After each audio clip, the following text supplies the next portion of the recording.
showed a very deep and sincere compassion for somebody who needed help. She was a woman who heard the Word of God and lived it. She didn't just listen, but she really put it into practice.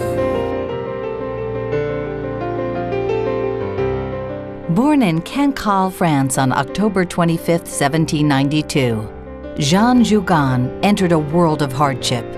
The revolution swept through France, leaving her village and family devastated.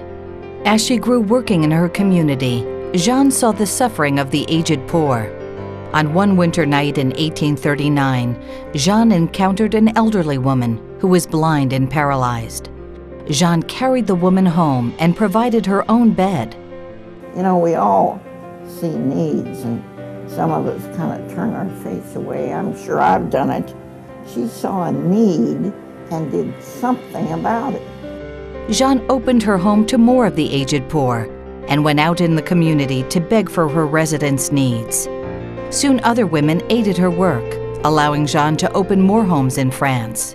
So was the beginning of Jeanne's lifelong course and the continuing mission of her Little Sisters of the Poor.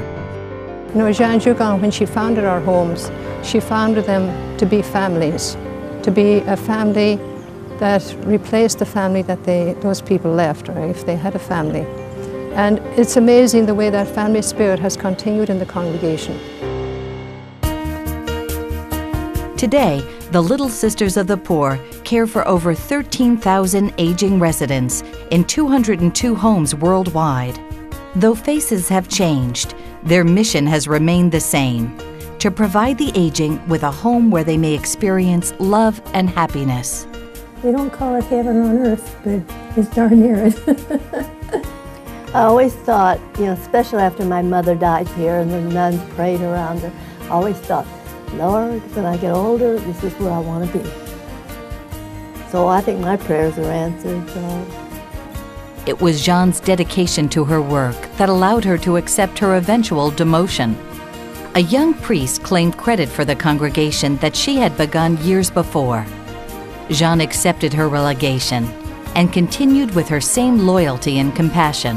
And that's her charism. It's the littleness, it's the humility of Jeanne Jugan that God was able to use to bring about a great good for the elderly, for needy, for the poor throughout the world. Recognizing her spirituality and lifelong work, the Roman Catholic Church declared Jeanne Jugan a saint on October 11, 2009. Thousands made the pilgrimage to the Vatican to witness her canonization. For the Little Sisters of the Poor, its residents, and the world, Jeanne's message has never been more relevant and inspiring than today. Her whole spirit of the way she treated people, the elderly, for example, that gave them an inherent dignity that had to be respected.